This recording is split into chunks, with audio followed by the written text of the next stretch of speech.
Sentiment hasn't felt this bad in crypto in a long time. Risk-off investments are across the board. Stocks are selling off, precious metals are selling off, AI is on the rise, tech stocks on the decline, and crypto is in a correction. The old playbook of investing in any market right now, you need to throw out the window, particularly in crypto. I've been in this space now for 9 years. Crypto moves very fast, but I've never seen the pace of innovation at the speed that we are now. So I'm going to break down exactly where investors are going wrong, the mistakes they're making, and my exact playbook for investing into crypto in 2026 and how I'm looking to grow my portfolio. Here's the first thing I'm going to say about the market that we're in right now. It is no longer playing out like any other cycle I've seen before. The game has completely changed. And what you need to understand for how this cycle is playing out compared to previous cycles is that there is a big difference on why this market is moving higher and lower and what altcoins are winning versus not. I remember back in 2021, I was very heavy in the metaverse, is where I made a lot of my money. The sector was growing. We had, the metaverse land, we had metaverse tokens, we had everything. Do you remember that? Facebook renamed to Meta and everyone thought we were going to live in the metaverse. That was the biggest state of play in that time. And I actually went back to have a look at the historical prices of crypto back in 2022. I look at some of these coins: Cardano, XRP, Terra Luna, Polkadot, Avalanche, Polygon. And then you go right back to 2017. Look at these top coins: Litecoin, Dash, Neo, Nem, Monero. Point being, folks, is that every single cycle plays out, and the tokens that are in the limelight, the technology that is at the time, is the most exciting part. And, metaverse is nowhere to be seen now. Most of these tokens are down 80-90%. Luckily, I was able to take profits. I made, pretty life-changing amounts of money back in 2021. But the point I'm trying to make here, folks, is that what plays out in each cycle is different in comparison to previous cycles. And really what's driving this cycle right now and where we are and why these sell-offs have occurred is really based on a couple of things. One is that the macro factors of not only crypto, but broader than just crypto, the macro financial landscape is in a bit of a free fall. There's a lot of uncertainty. We've had a new Fed chair. There's a lot of, obviously, debt in the system, in the US particularly. The US regulation around crypto still, we're waiting for the Clarity Act to be passed. But we've had a lot of institutional adoption.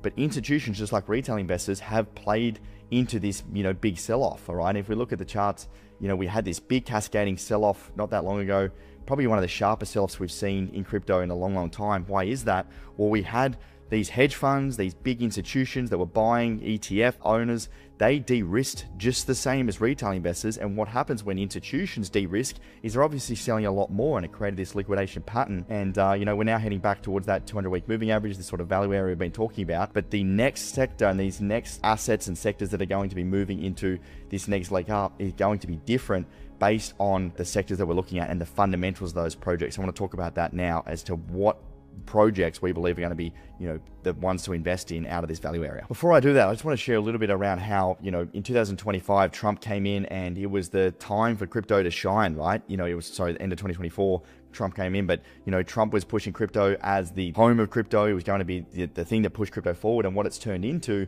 is actually crypto becoming politicized ahead of the midterm elections. And actually it's been turned into a bit of a joke. I remember the Trump coin that came out. One of our clients, actually, he got in at, I think, about $6, got out at 96, made, something like $120,000 in a day. That was back in the meme coin mania of early 2025. And since that point, all of these tokens have sold off. We had influencers promoting everything. We actually looked at some of the influencer, promotional period that sparked so much debate in 2025. This is one of the reasons I started my company Collective Shift, an independent research company, because so many of these projects that people buy into, when you look at crypto YouTube, are paid tokens, paid projects that people put out. They sign non-disclosure agreements, and then, the retail was just the exit liquidity. This happens time and time again. It happened with Trump coin. It happened with all these different influencer coins. Remember, the Hawk Tour girl, came out and rug pulled everyone. Like, literally so many of these tokens came and went, and now that liquidity has been sucked out of the market. If we look at the others, which is the altcoin market cap outside of the top 10, it's just been a massive sell-off over the last, little period. If we go back to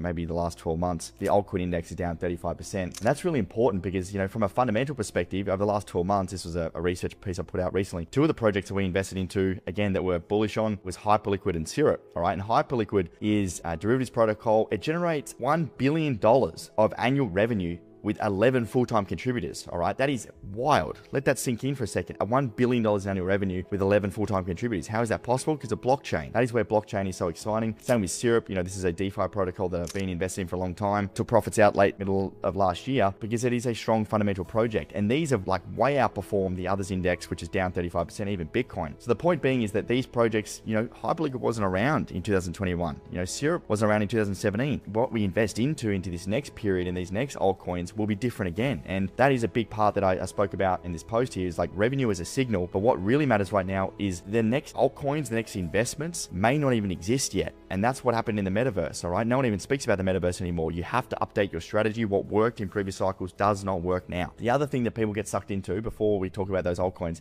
is that people are falling for these relief rallies, all right? I spoke about this the other day on our platform around, Bitcoin continuously in bear markets creates these emotional traps, all right? What happens here, if we look back in, 2021, if I take off the others side, is that we have these, in downwards periods, we have these relief rallies, all right? And these are the relief rallies that people get sucked into. You see here on the way down from the peak of 2021, we have this little pump here. Bitcoin pumps, nearly 30%, all right, in this little relief rally. People get sucked in, they think the market's back, and then bam, dumped again, all right? Here, right down to the bottom, get sucked in, up 35%, bam, down again. And that is Bitcoin. Altcoins get hurt even more. The thing is, do not get sucked into these relief rallies. It's what I see every single cycle. You can lose a lot of capital by chasing these different projects. Yes, there are altcoins and sectors that, you want to be, adding to your watch list, but altcoins are a leverage position to Bitcoin. If Bitcoin is going sideways or down, altcoins will bleed out a lot further. So for us, it's about watching the structure closely and watching for the structure to change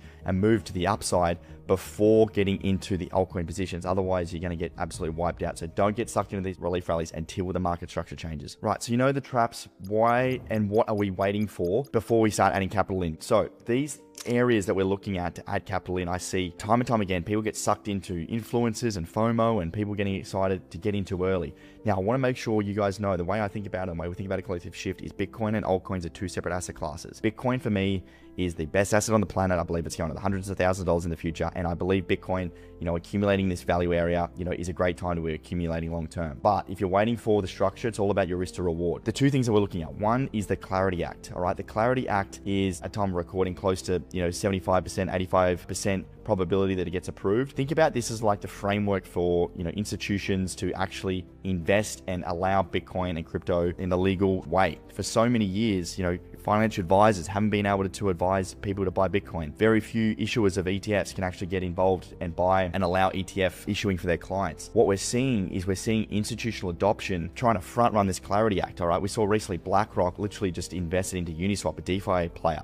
We're seeing, despite these, downwards periods and sideways movements, institutions are the ones that understand now is the time to get moving. We're seeing, Amex, MasterCard, PayPal. Look at these hires for crypto teams, all right, likely in anticipation of the Clarity Act being passed. Those are the two major things, and then also the crypto being politicized. But the big piece we're looking here is waiting for that Clarity Act to come. If the midterms, depending on how they play out, we're seeing the Democrats really go against crypto. Like, crypto being politicized has not played out well for Bitcoin. But, the Genius Act and the Clarity Act will allow both of these parties to come together and start to push forward on an institutional level. And that is a big adoption curve that I believe will, bring us back out of this accumulation period. Now, in terms of the altcoins and what are the things we're looking at, we're not looking at hype, not Hyperliquid. Sorry, I'm talking about hype. We don't want to buy into FOMO. We want to look at the fundamentals. This is a core part of our research, is looking at revenue as a signal. Just like any other business, a crypto project needs to derive value to the world. How is it generating demand? All right, very simply, revenue is a strong indicator of product market fit. Revenue matters, all right,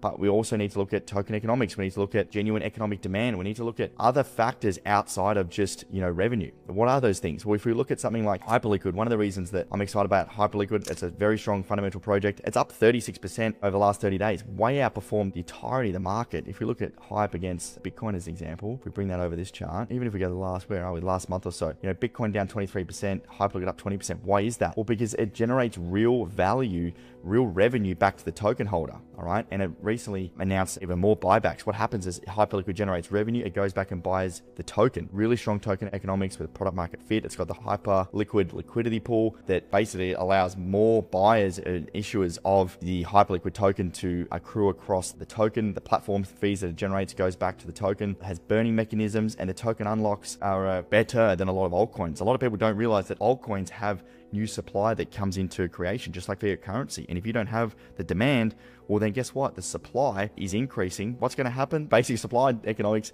showcase that's going to go down, just like fiat currency. So there's a big shift here for me, moving towards these fundamentally strong projects. The area that I'm really interested in is the AI and crypto sector. Director of Research Matt just posted about this a couple of days ago around, these sectors of AI agents.